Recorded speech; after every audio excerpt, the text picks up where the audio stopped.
Welcome to Businesswings podcast. My name's Christina Petrakis, and today I'm talking to Clare Skelton, who runs Flax Farm Linseeed. Clare talks about how to get a foothold in the organic food sector and why buying local produce is important to the food industry. What inspired this business idea? It was actually the linseed itself that inspired it. I did some research and then realised that the whole seed ground down was just the most fantastic food. Generally, people were trying to eat linseed whole, sprinkled on their breakfast cereals. Well, people aren't budgies. We aren't seed eaters. We need to grind linseed or any seed to get the nutritional value out because we don't digest seeds. After using the ground linseed for a while and trying to develop recipes and thinking, what can you do with it? The best place to start selling something when you're short of money is a farmer's market. So I took the ground linseed to the farmer's market, but it doesn't look very appetizing because it just looks like a sort of dusty brown powder. So I made a sort of flapjack with it, which we all call flax jacks, obviously. We took that off to the farmer's market just so as people could see what the linseed tasted like. And of course, they were more interested in these flax jacks than they were in the powder and making things for themselves. And from there on in, the sort of interest in the actual flax jacks has just grown and grown and grown. Well, how did you finance the business startup?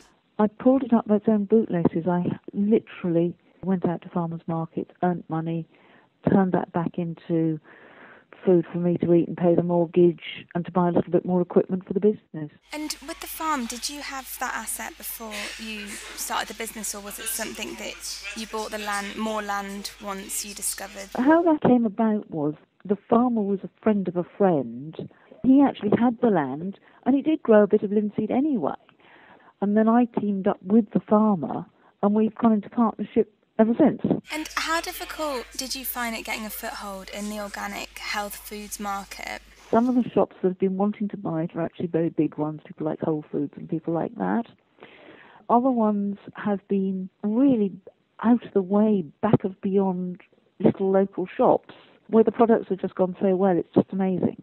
And the cold-pressed linseed oil, we don't want that going through distributors and ending up sitting on shelves and not having a nice taste anymore. So it's very important that we have absolutely top-quality products going out onto the shelves and to keep the quality and keep the reputation for the flavour. That's on the oil side. The actual flax jacks, we get them in somewhere. They don't look the most exciting cake, but once people start tasting them, they seem to get very hooked on them. And how much do you sell online compared to at markets and in shops? Would you say your online presence is the majority of your sales, or? Probably we do about 25% online, 25% to shops and 50% markets. It's still a product that's very new and people don't know a lot about it. The people that come to the stalls actually want to talk about it, want to find out about it. How would you say you're an environmentally friendly business? As a business, we're growing our linseed in traditional fields that are the same fields, the same hedgerows that have been there for hundreds and hundreds of years.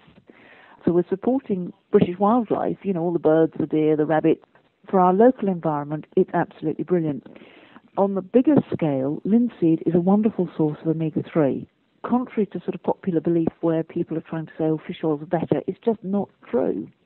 Now, at the moment, there is a huge fish oil industry where they're actually hoovering up lots of different sorts of little fish to make omega-3 supplements from the sea and starving all the fish and the whales and the dolphins.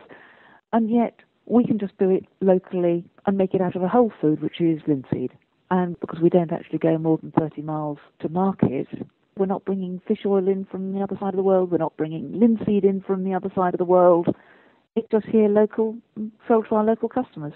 Don't get much better than that. What advice would you give to entrepreneurs that are wanting to start their own business? Have somebody else in the background who can give you a little bit of support and advice, because it's a very bumpy, lonely road to start with, and it's a bit scary. I'm very pleased that I actually started with very little money to invest in it, because if I had had more money, I would have probably wasted it.